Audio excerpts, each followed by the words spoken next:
every Muslim in this country has to Yeah. be an activist. We all have to be activists. We caught up with Shaykh Abdurraheem Green to talk about this upcoming general election. Yes, your vote on its own. What's it going to do? Nothing. And he says this time it's different. What, because you guys were too lazy to get off your butts and go out? And you know what? I'm going to say something shocking. You've been saying this election, it feels different. Can you expand? What do you mean by that? How is this election different? Or how's the mood different for you? I think number one is that there seems to be genuinely something at stake here that perhaps has not been quite so clear before. That's one reason. And the other reason is a lot to do with what's going on in Gaza and the fact that it's already been shown that Muslims can have an impact and they can shake things up a bit. I mean, we saw that with George Galloway in, what's it, Rochdale, yeah. Rochdale, Yeah. Rochdale. And not just George Galloway, the fact that it seems the Labour Party has literally been purging itself of any type of Muslim presence. There's just got to be a reason. There's a reason for that.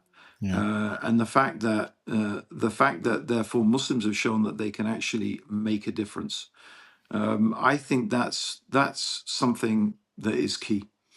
And I think that's something we all have to bear in mind, is that it is very clear that our votes actually can make some sort of difference. How much? How much does it matter in the end?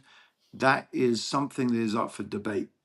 And I think that's the first thing that I would like to sort of address, is that, look, just because, first of all, none of us should be deluded into thinking that voting in an election is going to bring any type of significant major change. It's not. And that is the first thing, is that everybody has to get that out of their head. If you think that you can go and vote, and yeah, I've done my duty, you know, I've made my contribution to enjoining the right and supporting justice and supporting some better candidate, that is a very big mistake. And that's then go to actually sleep for the next 4 years. And then you go to sleep for the next 4 years. No, this is terrible. And to be honest, if you think that, then you have really been taken for a ride completely. You've totally misunderstood what it means in terms of activism, what we have to really do in terms of being every Muslim in this country has to be an activist. We all have to be activists. And that activism, my point is that actually the least effective form of activism is probably voting. But it is still something we have to do, because I firmly believe in this idea that every drop raises the ocean. Every major thing is really just made up of lots of little things put together. And subhanAllah, I tell you what, Salman, I was like, when I was in Canada, traveling through the Rocky Mountains, and there was one particular scene I saw of what it was just the mountain. And I realized that this huge, massive mountain was made up of millions and millions of compressed bits of pebbles. And I was thinking, there is a sign. Allah puts a sign in everything. And what is the sign? The sign is that over millions and millions and millions of years, these thousands and millions and billions of bits of pebbles have made mountains. And we have to think of things like that. You yourself are not going to do anything. Yes, your vote on its own. What's it going to do? Nothing. But collectively, time after time, plus adding your activism and the activism of millions and billions of other Muslims, is that going to make a difference? Yes, it is. And so you have to look at it as part of a complete and holistic picture. That is why voting is important, not your vote on its own. Don't get disappointed. Oh, I didn't make a difference. No, that's the wrong way to look at it. We have to feel and we have to experience this as a collective effort. I think when you do that, that is the paradigm shift. You're not thinking, I'm going to make some difference. No, you're not. But collectively, together, all together, everyone persistently doing it, year after year, 4 years after 4 years, and we keep going at it. Yes. Is it going to make a difference then? I do believe it can make some difference. Yeah, yeah, and everything in between as well, between the elections. I always say the elections are a very tiny, tiny, but a very important thing, right? You have to do lobbying, you have to hold politicians to account, you have to, build your grassroots kind of activism. You mobilize the people, invest in media, invest in narratives, invest in Yep. discourse, invest in da'wah, all of these things. And the voting is just one thing. It takes 10 minutes, every four Yep. years, but it's a key part of the broader, political empowerment and generally. And that feeling of, okay, this is the be all and end all, it kind of works both ways. I don't know. I've never seen someone who, literally says, "I'm just going to vote and then nothing else, and I'm going to crawl back under a shell or whatever." But there are people who feel that what's the point? You know, what's the point of voting? Because maybe subconsciously they feel that that is the only outlet, or that's supposed to make some massive, gigantic changes. And if it doesn't, then they think, oh, we tried and it didn't work and this and that. And importantly, it's more like about just the person. If we to cultivate our own tarbiyah, that we're constantly proactively taking any action that we can, as long as it's in the right direction. We see an opportunity for khair, even if it's small, we just do it. Absolutely. We don't try and Yes. talk ourselves out of it and philosophize and try and explain, explain to ourselves why we shouldn't do something, because we can convince ourselves and talk ourselves out of not doing anything. But it's about, imagine having legions and legions of Muslims are that have that tarbiyah, that anytime there's an opportunity for just voting or a petition or boycott or some bins need collecting around at the masjid Yeah. or whatever, some tiny little thing. The fact that if we nurture our community, that this is the tarbiyah that they're on, that they're just always active people, that they're taking an opportunity, not thinking, oh, what's that going to do? What's the point of doing that? What's the point of doing that? That Yeah. that that And that has huge it ramifications, and does. that And kind there's of that, it reminds me of that hadith where the Prophet sallallahu alaihi wasallam told us that if you knew the day of judgment was tomorrow, if you knew it, still plant a tree.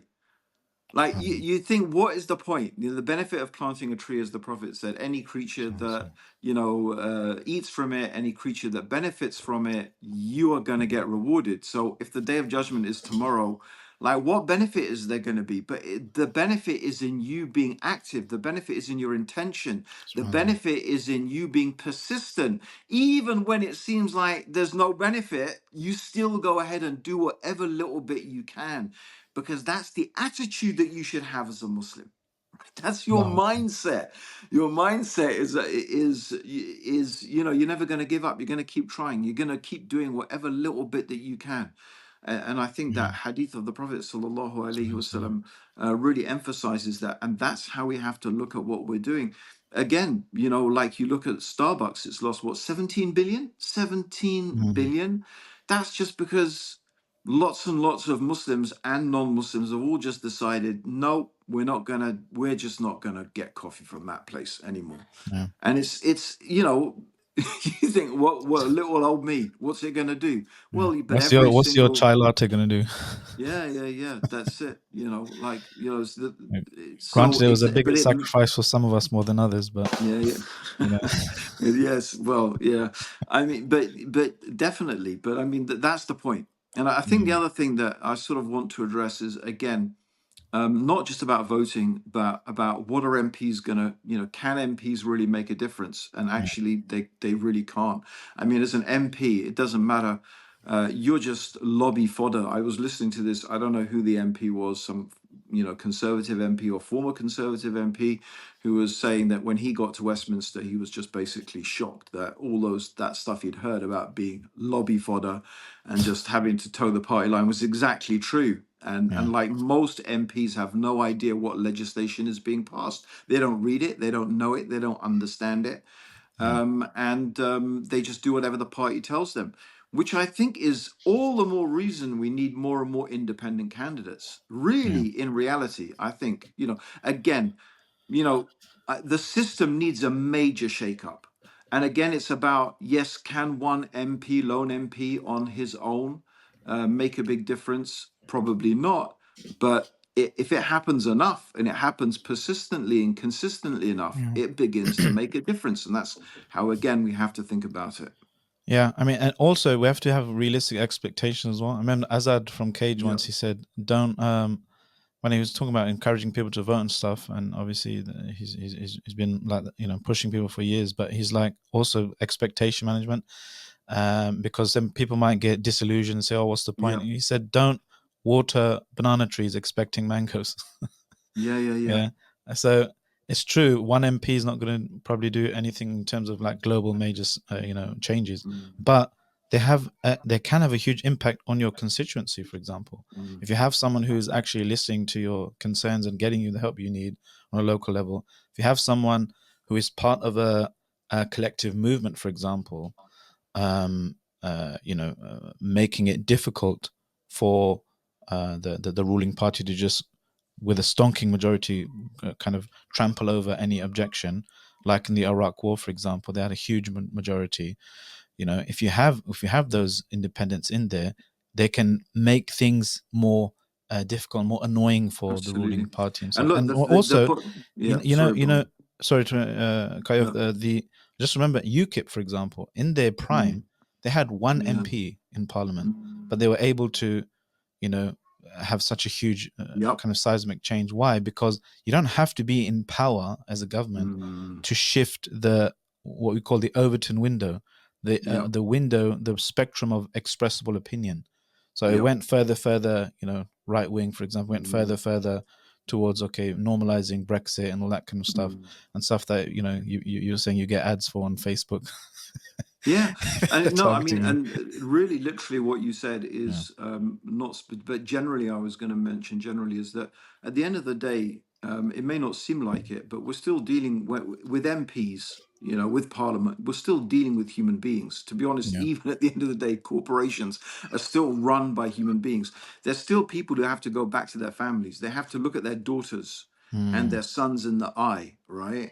And you know they have to look at each other, and it's sometimes just someone being there with a voice who can express their outrage, who can clearly Mm. articulate what's so wrong about what is being done.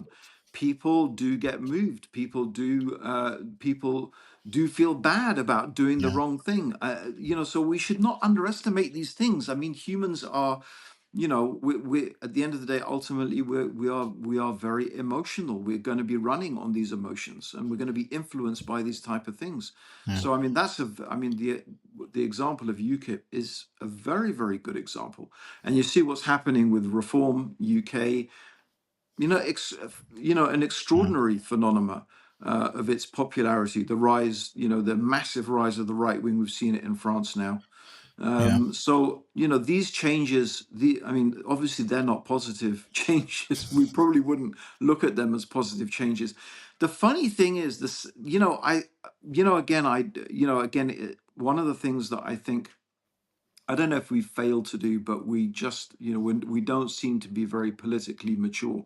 And actually, I just think we're sort of almost reaching adolescence as a, you know, community, literally adolescence. We're sort of like teenagers who are beginning to get a bit of akhl, yeah, but Mm. still we're tied to our mother's skirts. You know, we're still sort of can't quite leave home, right?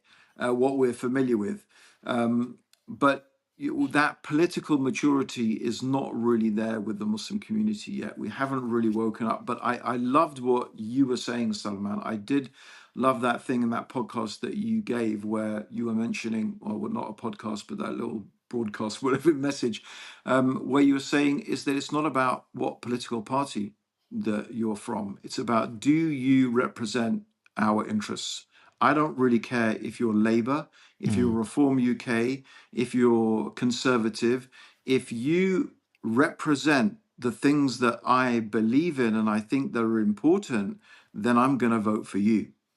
And I think that is a very interesting approach because it's entirely non-partisan. But I think what part of the problem is often, well, we just haven't done anything like that. Mhm. We have slavishly, almost entirely slavishly voted Labour, even though there are other candidates who clearly represent a way broader spectrum of things that we are interested in and that we share in Mm. common with. I just, I do understand, but on the other hand, I don't, how we have not managed to build broader alliances with people who we actually share some really strong values with, yet Mm. they look at us as the enemy. They look at us and they put us in the opposite camp. I was just reading something, some Instagram meme of a person was basically listing all these things they believe in, family values, and not all of this gender confusion, and the rule of law and whatever, and Against yet drugs, and then they add on. yeah, whatever, Also, and we hate yet Muslims. and yet Muslims are put in the opposite camp. Yeah, Yeah, along with the opposite camp, as if these people are the enemy. And it's like, dude, don't you know that we actually share like most of those core values that you've put there? We have them in it's kind of like common. a divide and rule, isn't it? It is. Yeah. There are definitely is that going on, and Mm. sometimes it looks like almost we don't have a choice, because we're sort of forced in that direction, not necessarily because we want to, Mm. because those people do treat us like enemies. Therefore, what do? We run into the arms of, of someone else Mm. who does not necessarily represent our values that well. Yeah. But because they present themselves as being tolerant and and open and so on and so forth, we go to them. But I think one of the things, again, going back to the initial question, what's different about this election? Well, we are really now seeing the true colors and the true extent of this so-called tolerance and openness Mm. and this and that. It's actually very limited. It's very, very limited. Yeah. And that in fact they don't really seem to be. I think that the main thing is they don't seem to be that different. That's the main thing. The two main parties at the moment, there's so little between them. It's just Yeah. it's I mean, time. It's th- time that to vote for someone else. yeah, that's one thing a lot of people Mm, have been saying as well. Then even like I was reading, there was some hit piece in the Jewish Chronicle the other day against the mm, Muslim vote campaign and all that kind of stuff, and saying that senior Labour Party kind of officials are really worried about this, and something like 20% of their vote share has been reduced from the last kind of local council election, mm, and people like George Galloway as well, and loads of kind of independents. And yeah, there is actually alhamdulillah, an alternative now. And again, we have to, be realistic with expectations. It's more yeah. about one thing that really was heartening about this Muslim vote campaign, this movement, is they said this is a 25-year plan, a Mm, 5 election mm, cycle plan. And I've been kind of involved in the local area as well, and there's lots of things that didn't realize kind of go into running a campaign, and building alliances and building kind of yeah. a consensus among the community and that kind of stuff. Mm, And there's so many lessons already, and so many young people, Gen Zers, that are mm, they've got the fire in their belly. They're not going to take nonsense mm, from anyone, and now they're getting dipping their toes in this arena. They could be mm, an unstoppable force, inshallah. In 10 years, in 20 years time. And if you think about it, our community is kind of doing well in terms of growing the ummah as well, yeah. at the same time. So statistics show, or projections show rather, that we're going to be quite a good chunk of the population, and particularly the working age Mm, population as well, and that brings its own power as well, and influence, and demands and stuff. Because someone said in I think so 10 or 20 years, Muslims are going to be 25% of the workforce working age, because the average age of the population is so high. People out yeah. going into retirement, and Muslims Yeah. are predominantly younger, Mm, and having kids and stuff. If anyone in the comments, if that's wrong, just please correct the numbers there. But it's something big, either 1 in 10 or mm, 1 in 4, something big like that. But in terms of some of the obstacles to realize mm, this power, this kind of empowerment. There used to be, more voices about that are a bit timid or anti, kind of getting involved in politics, or stuff like that, mm, or public life.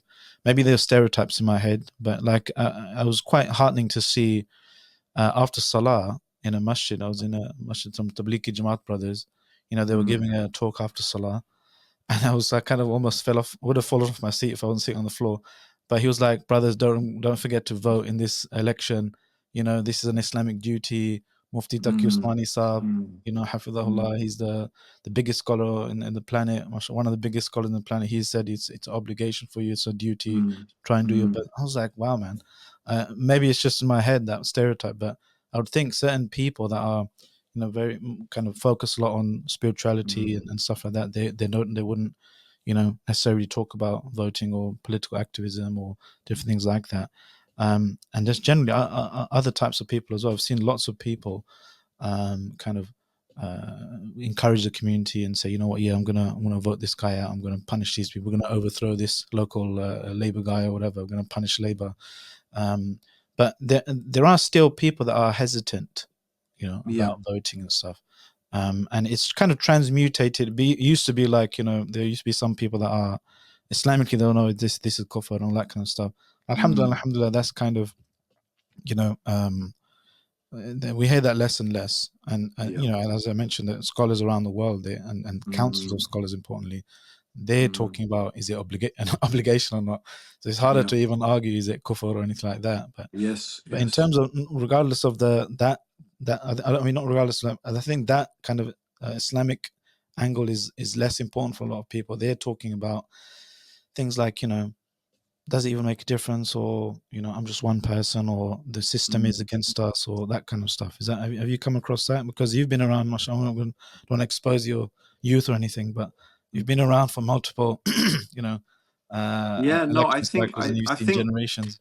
yeah, I think the issue of apathy. There is this. There isn't. It's very easy to be apathetic. I think that's part of the Yeah. problem. It's just very easy. Number one, to be, oh, I don't know who to vote for, right? Yeah, that can be genuinely confusing. Hmm. Are they all the same? Um, Yeah, or they're all the Yeah. same, but they're not all the same. That's just not true. And Hmm. I think it's just, at the end of the day, you are just looking for where is the greater good and the lesser evil. That's all you're Hmm. looking for. You're looking for where is the greater good and where is the lesser evil. And there are organizations, institutions, and Hmm. many Islamic, organizations that produce things to help you make a decision. I Yeah. think, again, get back to the initial discussion, is that something that has really pinpointed and highlighted this, like in a really, it's sort of hyper focused everything, is the issue of Gaza and how MPs have voted about the Mm. ceasefire. I mean, I think most people, even so many non-Muslims, find it incomprehensible that you wouldn't vote for a ceasefire. You wouldn't vote to pressurize the Israeli government to stop massacring women and children, whatever their excuses Mm. may be. Most Mm. people clicked is like, enough is enough. Even if you accepted the whole paradigm of, the 7th of October and self-defense, let's just say for the sake of argument, you accepted that as a valid paradigm, most people would recognize that it has a limit. Your right to defend Yeah. yourself doesn't mean that you can like nuke the rest of the world, for example, to take an extreme, Mm. take an extreme, example. So I think this is the point: is that what this has done is it has. This one issue has sort of hyper focused everything to make people realize that there's something wrong. There's Yeah. something insanely corrupt and wrong. And again, let's it's easy to be apathetic, but I think in this particular instance, most of us now, and that's what it is. Like, I think most people, not even most Muslims, most people are very black and white. They fixate on a single thing. I think that's where Mm. Farage, the detail of the genius, in a not in necessarily in a good positive way, but Yeah. the genius of Farage is he's just focused on immigration. That Mm. people feel instinctively uncomfortable. They do. People are tribalistic. That's just people's nature.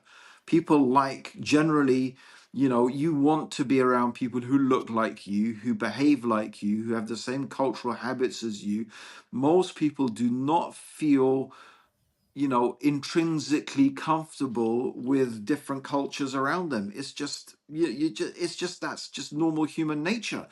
Yeah, it's now experience overcomes that. If you live in multicultural situations and you enjoy it, and then you sort of move in the opposite direction, that becomes your normal, and you sort of love it and thrive of it. But for Mm. a lot of people, it doesn't matter.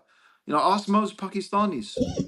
How would you feel if someone came and built a church in the middle of your village that looked like a British Anglican church? Yeah, would you feel good about that? And a bunch of English people moved in, that were, and started drinking beer and opening a pub, right? It's Mm. like, no, apart from the side of it being Mm. haram and this and that, it just doesn't feel comfortable. People don't generally. That's just humans. People are like that. They don't mind the odd white man walking through the village. That's a curiosity. But you start Mm. getting 40, 50, 60 of them, right? See how comfortable you feel. Mm. I'm not saying this is justified. I'm just saying this is human It's nature. human So nature, yeah. he's latched onto this one issue that, especially a lot of people who do vote, older people, right, of my generation and older than whatever, who feel, oh, I've lost our country. It's nothing to do with immigration. It's nothing to do Yeah. with immigrants. It's a lie that immigrants have got anything to do with it. It doesn't matter, though, does it? Right? Because he's latched onto this one thing. Mm. And I think on the other spectrum, it's Gaza. Gaza has had that ability to be one issue that says, wait a minute, there is something we can focus on. There is one issue that I can use now to decide whether this MP is a half decent human being or not. Mm. And that is, did you vote for a ceasefire or not? Yeah, I mean, we Uh, have we have yeah. Netanyahu to thank for that, really. That Yeah. he's exposed all of the, the corrupt people that are working in the the whole the interests of this. whole the whole Yeah, facade of Western human rights, of yeah, international courts of justice, like it came out, no, these are just for, these are for black people and yeah, colored people, right? And tin pot dictators. You don't, you don't, and maybe an occasional European crook like Putin. And I'm not yeah, saying Putin is a crook or not, I'm just saying that's what they said. But no, yeah. no, you can't do this to our allies. That's not what that court is for. Mm. Subhanallah, So I mean, the Imagine, like, whole imagine facade is, yeah. the impact on the, like I said, the Overton window. If you have Mm. more and more people in Parliament speaking truth to that domain, right, about Gaza, Absolutely. making speeches about Gaza, because that's the thing. Many people misread power. Like, if we don't get involved, then they'll see there's not enough people getting involved, and somehow they're going to be like, Mm. oh, sorry guys, we'll change, you know we'll change our system because you're not happy with Mm. it, and Yeah. here's some taxes back or whatever. No, you have to Yeah. be a threat to power. Power Yeah. only responds to threats. And it's not Absolutely. likewise the media establishment. They're not gonna just kind of report things that you're doing out of the goodness of their heart. There might be some good journalists, but they tend to get pushed aside and they have to go to alternative media outlets, and or just do Mm. their own thing on social media, for example. But if you become too loud to ignore, now the editors, now the mainstream papers, they get embarrassed into and shamed into Yep. reporting stuff. And imagine more and more people like that in Parliament. You don't need a lot. You just need a handful of loud people. I think, remember the in the, some mentioned in the seerah of the Prophet sallallahu alaihi wasallam, Mm. it only took about 5 Qurayshis to overturn the boycott against Yeah, the Prophet boycott, sallallahu alaihi yes. wasallam and Banu Yep. Hashim, and they Mm. strategically placed themselves like separate Mm. areas in the town, or when there was like a meeting. One Mm. person said, "This is wrong. They're our cousins. We shouldn't be doing this." And they were like, "Be quiet, be quiet." And then Mm. someone else stood up saying, "Yeah, yeah, he's right. This is wrong. We Yeah. should we should overturn." And then a third person said, so they gave that impression. They shifted the overturn, the Mm. expressible, the what is normally or allowed to be expressed, and Yes. like that, in Parliament. And there are people running now who have a track record of speaking up for the Palestinians, speaking up for. Yep. I mean, they're not perfect, obviously. Like, for many people, for example, they might be, good on Palestine, but they'll be quiet, or even worse on other areas. But Yes. just the issue of Gaza, because there's a genocide happening, Mm. this should take some of our attention. And we were talking the other day about one particular candidate, when it Mm. comes to someone you're Yeah. impressed with. You were saying that. Yeah, Andrew Feinstein. I Yeah. mean, it's interesting. He just popped up on my Instagram feed. Some little piece that was done by Double Down News. Mm, It popped up. I was just rewatching it actually, and it was this very, scathing but unemotional, but very precise and quite scathing attack on Keir Starmer, yeah. which, to be honest, I mean, I felt uncomfortable with the guy. I felt he was Starmer's very robotic, and obviously his position on Gaza. Everybody like, you're an international lawyer and you're there saying, that you can cut off water and food and bomb hospitals. It was like, what are Mm, you talking about? This is ridiculous. And the fact that he was so openly expressing the atrocities, same atrocities happening in Ukraine, would speak about it, but wouldn't speak yeah. about it when it came to Israel. But I mean, okay, that's not on its own enough to sort of sink a person. But he started really getting deep into, how Starmer was just a lot worse than that, and how he'd Mm, stabbed Jeremy Corbyn in the back, and like various things. He basically said he just cares about power. He doesn't. So I thought, like, whether it's true or not, I don't know enough. But I mean, I found that he was very analytical, very precise, and mm, more than that, then he was saying, well, he is he was going to stand against him in Camden, or what's Holborn and St Pancras, right? yeah. Yeah. And I thought, wow, that's interesting. So I thought, let me follow him on Instagram, because I really took a like to him straight away. I liked him straight away. I felt, I like this guy. I think the most thing I felt, he was really genuine. And the thing that I felt is he really cares. He cares about Mm, people. He cares about people. And then I was more impressed when I found that he was, worked with Nelson Mandela in his government to mm, dismantle apartheid. That's where he's originally from, South Africa. So he's a seasoned politician, and he's a seasoned politician fighting against injustice, fighting for something to support something that is true and good, against something that is really horrible and horrific. I thought, this is a guy, I find this guy interesting. So I started following him and listening to more of his stuff. And I thought, you know what? I've never felt tempted ever to go and campaign and go on the street and hand out leaflets and go knocking on doors. But literally, I thought, you know what? I'm gonna get in my car, drive down to London, and start doing some knocking on campaigning doors. for this guy. Yeah, and even we were chatting about it, weren't we, Salman? Because Yeah. you were saying, like, some of the Muslims there in Camden and St Pancras and Holborn are a bit reluctant, and Yeah. I thought, no, you need to get behind this guy. I mean, what a shame. Can you Mm, imagine that? Because 20 Muslims couldn't be bothered to go out and vote for someone like him, a really decent, thoroughly decent human being. yeah. Seems to be a really decent human being. Um, that because what, Muslims didn't go. You could have ousted Keir Starmer. You could have meant that, that, Yeah. yeah, Labour gets into power, but without that guy, I mean, it would just be a laugh. Apart Yeah. from it might not change much, but it would just Yeah. be brilliant. And what? Because you guys were too lazy to get off your butts and go out and vote. I mean, to be honest, I don't know why the Muslim, looking at this, looking at Andrew and the sort of stuff that he stands for. And he's very active, very pro-Palestinian, very active, attending their demonstrations. Mm. Follow it. Look at him The on Instagram. principled See it. anti-apartheid guy. Very Standard. principled Yeah. person. And I Yeah. mean, like I said, he seems to be a thoroughly decent person. Mm, That's what I'm, again, you're not going to agree with everything a person says or does. Of course you're not. yeah. But if a person is 50, 60, 70, 90% there, and yeah, there's 10% stuff that you're not going to agree with, really, are Yeah. you not going to support him because of that 10%? That doesn't make sense to me. It really, really doesn't.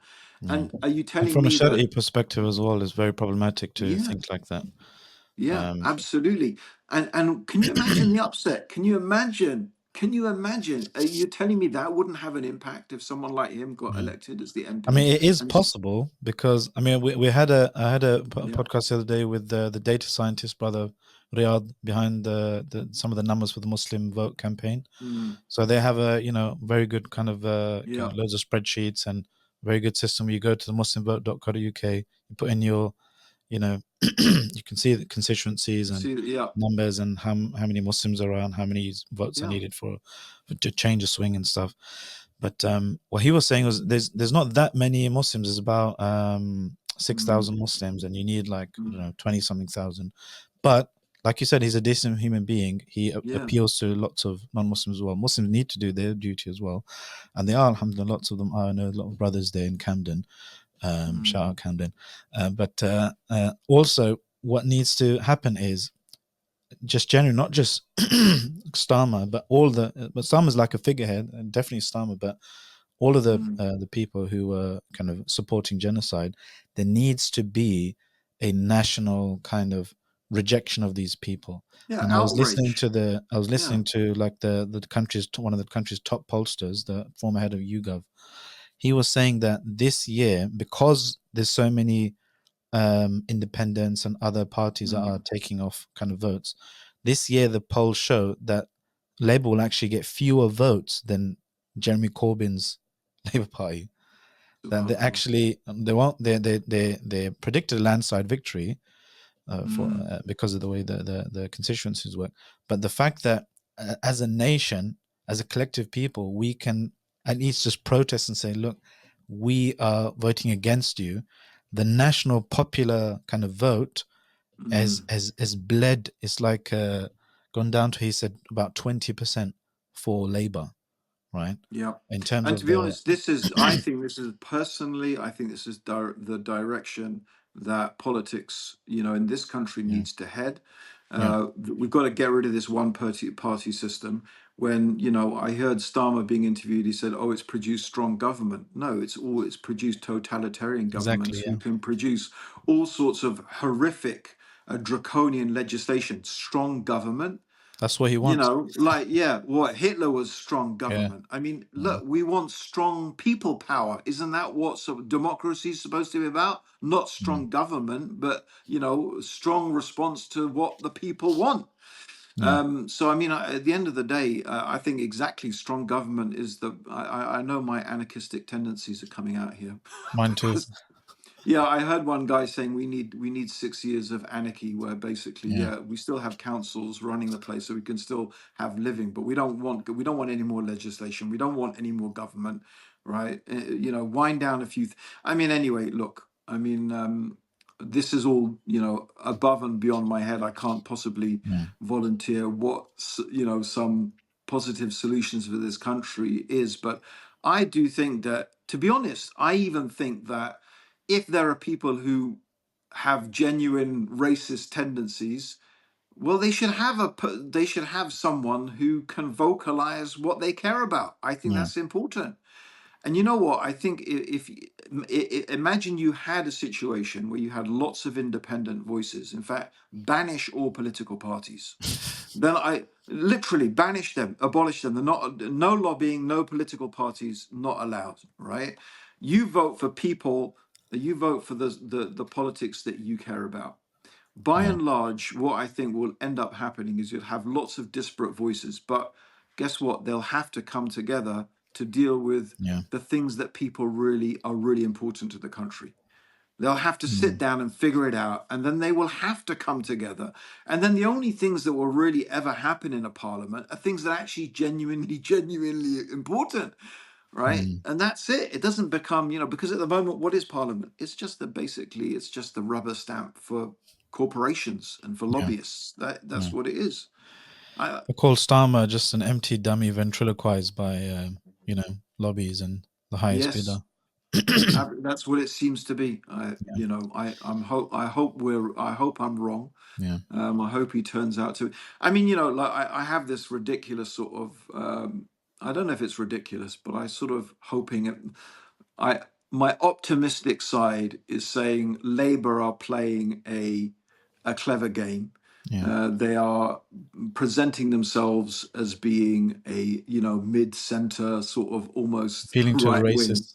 Yeah, appealing to people because they realise that's the only way they're going to get into power. Um, That's and that's you the know what? argument a I'll lot of tell you people something else. I people don't make. Yeah, think I'm going to say something shocking.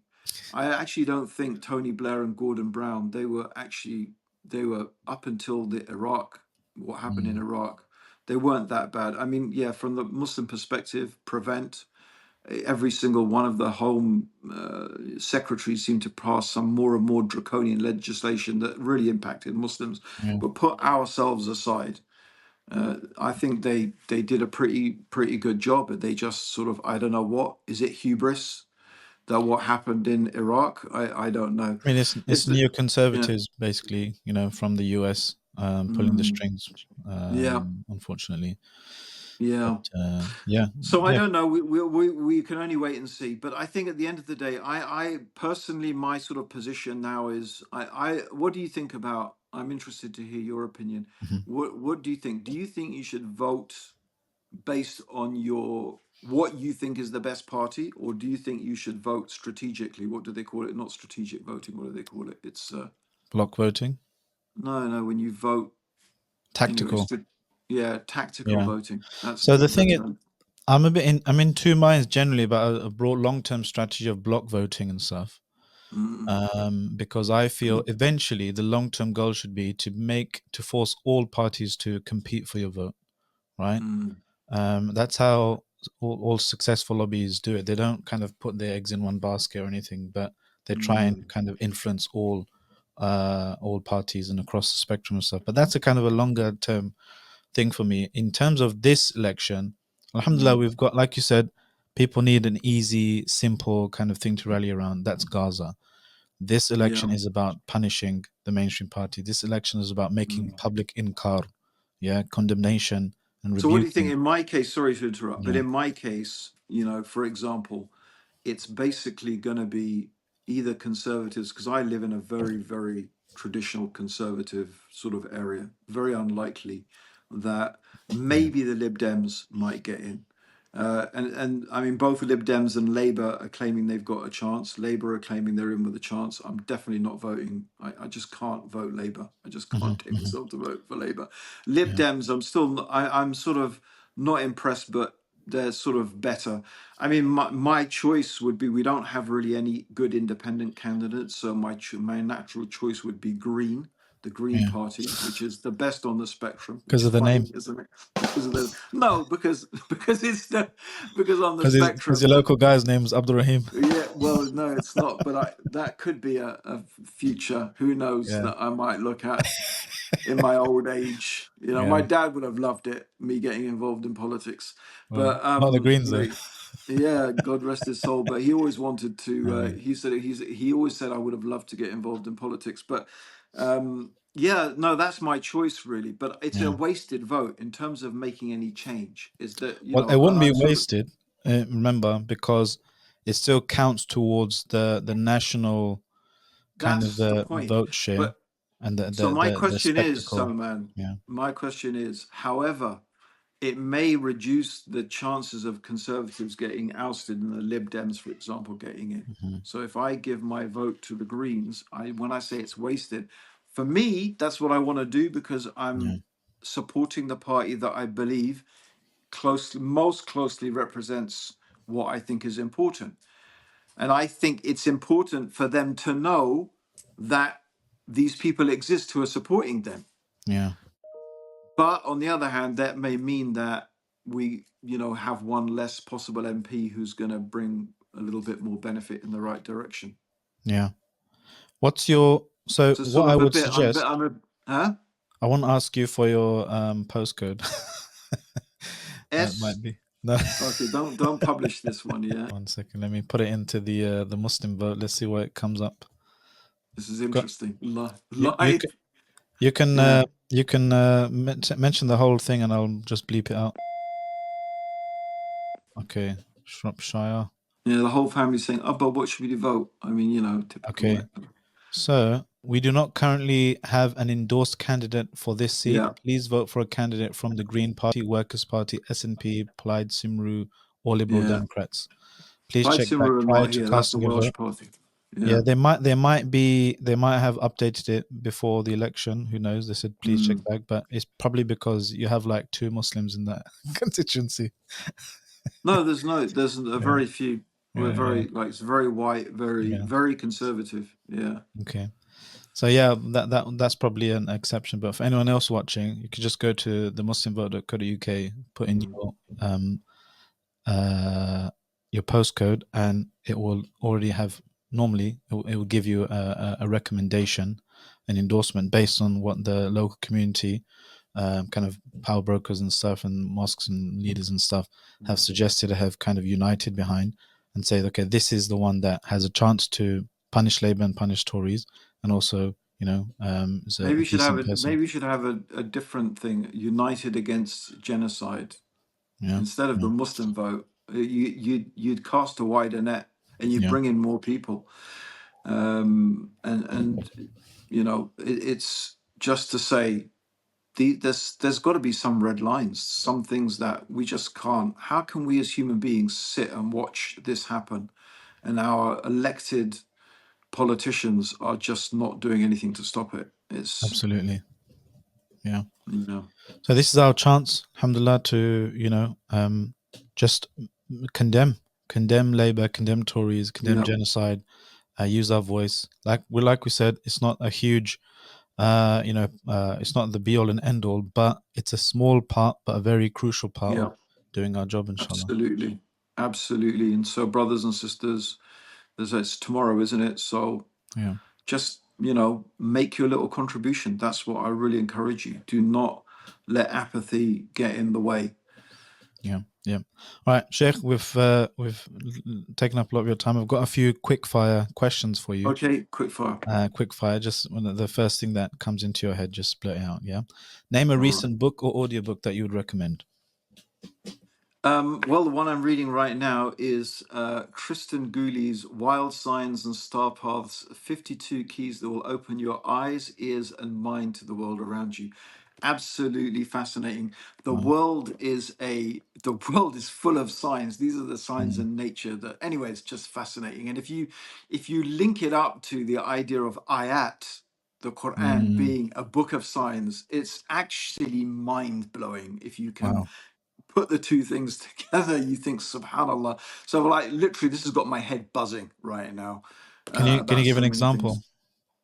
Something Well, juicy for just for people to. example, I mean, things for example is that we're quite good as human beings, we're quite good at spotting things that happen consistently and that are a real threat to our lives. So things that might indicate, a saber-toothed tiger or a bear being, those sort of things that happen consistently, we're quite good at spotting Mhm. those as human beings. What we get worse at is things that, well, he gives the example, for example, of tsunami. There are actually very clear signs that animals Mm, know a tsunami is coming, but because they happen so rarely, we are not tuned in to spotting them. But subhanallah. that got me thinking about the signs that Allah has told us about the Day of Judgment. Mm, The ayat that point us to something that is bigger, that is over a wider time span, that is outside the realm of human experience. But what he says in the book is that when you focus on these things, when you know about them, and when you focus on them, it's different. Your brain starts to adapt, and you start to pick up these. It's almost yeah. like you just intuitively start to know. And I think, subhanallah, I think so many of us, as an example, this is not a quick fire now, it's turned into a whole lecture. But so many of us, like, if anyone has read, and read over and over again the signs before the last day, Subhanallah. the the, I was the just things thinking the that. Yeah. Prophet told us, sallallahu alaihi Sallallahu alaihi wasallam. wasallam, you will undoubtedly, everyone is getting this feeling that, something is happening. We are in these days. We are getting so close. It's almost like you can feel the danger happening. It's like Mm, round the corner. It's that type of stuff that is. It's not from the book itself. It's the connections that you can mm, make as a Muslim between the subhanallah. signs, the signs that are in nature, and also how he talks about everything is connected. How everything is in nature is connected. So it's it's not so much the book itself. It's that what it can lead you to if you think about it. MashaAllah. So yeah, My, podcast my, wise, yeah. Empire by William Dalrymple and Anita Arnon, absolutely brilliant. I mean, not everything there people are gonna agree Mm, with, but what he's my actually I was in the same history class as really? him. at school. Yeah, we were both in the same. We were Wow, both in the same class as well. We were at school together. William Dalrymple. We're mashallah. old schoolmates in the same class as well. But I mean, and I have to say, this guy's outspoken on Gaza as well. I've seen Mashallah. him take a lot of slack for it, and he's outspoken. May Allah guide him. He's still firmly Ameen, on ameen. his Catholicism. But what a brilliant, absolutely brilliant podcast. Yeah, Empire. William Empire. Dalrymple and Anita Okay. Arna, highly recommend it, brothers and sisters. If you're Yeah. stuck in the traffic, especially stuck in the traffic in London, put it on. Brilliant. It's not something that will make you more vexed, is it? Huh? Will Make you make you what? more vexed. You're not, yeah, I don't know. Yeah. Not in a way. In a way, what's good about it is that you realize that although history doesn't repeat itself, it It it doesn't rhymes. exactly repeat itself, but there are patterns that just Mm. happen again and again, and it sort of contextualizes everything. It's like you think your life is bad. Well, you just SubhanAllah. see what happened to people in Yeah. history and what humans beings have been going through. So, Okay. yeah, I mean, Might have absolutely to check it brilliant. out. Yeah, Inshallah. so good. I mean, honestly, if you're not listening, if you haven't listened to it, you are missing out. You are Mm. seriously missing out. Okay. Well, we'll check it Yeah. out, inshallah. Next question. What gadget other than your phone do you value the most? Well, my Insta 360 Oh, I've got one of them too. X2. Yeah, yeah. Yeah. Yeah, probably my Insta 360 X2. Yeah, probably the Okay. thing I use the most other than my phone is I know you've got one. Yeah, I've seen What do you your use it for? motorbike footage. I use it for mountain biking, for my Oh, mountain nice. biking, sometimes for walks in the countryside. I'll Put a bring few mine when posts of we that on my when Instagram and stuff like that. yeah. I'll So bring mine yeah, when I come to visit, inshallah. really good little Yeah, camera, yeah, yeah, really good. And there's another one X3 now, which has come out, which yeah, is even better. But I'm not forking out for that. It's yeah, not yeah, that yeah, much difference. yeah, So yeah. yeah, basically, yeah, Insta Okay. We should 360 get a X3 sponsorship from X2. them. Maybe, Yeah. maybe. Which Yeah. website or app would you encourage others to visit or download? I don't really use it myself, The but Insta Quranly 360 app. app. Yeah, no, the Quranly app. The Mashallah, Quranly yeah. app. I have used it a couple of times, but I have other apps that I use. I don't find it myself super useful. However, I know a lot of people who do. My kids use it. They say it's absolutely brilliant. They Mashallah, love it. It really helps them read Quran. And it's developed by one of our guys in our era, mashallah. Issa Khan. So Yeah, he's actually developed that app. So good on him. MashaAllah. mashallah. Definitely recommend it. Yeah, Quranly. It's basically a habit Yeah. building app that makes Habit building. Very Quran genius. Absolute Quran a genius. habit for you, mashallah. Yeah, Yeah. good habit, Yeah. mashallah. Okay, final question. Finish this sentence. If our audience would remember only one thing from this podcast, it would be How handsome Salman is, and his mashallah, I don't know what lovely to say. hairstyle. I love that hairstyle. I'm No, telling I mean, seriously, at least you've got hair, man. That's it. I used to be known for my lovely locks, but they've all gone yeah. now. But yeah, no, one I thing know what it's is like just relying on your good looks coasting through the life. thing to remember, brothers and the thing to remember is, listen, this one little saying: every drop raises the ocean. Every drop raises the ocean. No. Yeah, change is really made up of lots of people consistently doing little things. That's really what brings. It can build mountains. It can make mountains. Allah It can change the level of oceans. That's all it is. If the sea level rises, what it rises by what?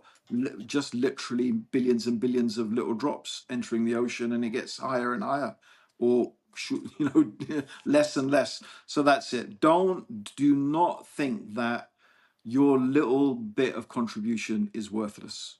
Don't SubhanAllah. underestimate, because if everyone makes a contribution, it amounts to something. Well, amazing. On that bombshell, Jazakumullah khair, Shaykh Abdurraheem Green, aka Barakallah Uncle feek. Green. And Jazakumullah khair to you for watching at home or wherever you've been watching this. If you like this podcast, give it a like and a share. Check out some of the websites we mentioned. We mentioned Quranly, we mentioned the muslimvote.co.uk. And yeah, until next time, Assalamu alaikum wa rahmatullahi wa barakatuh.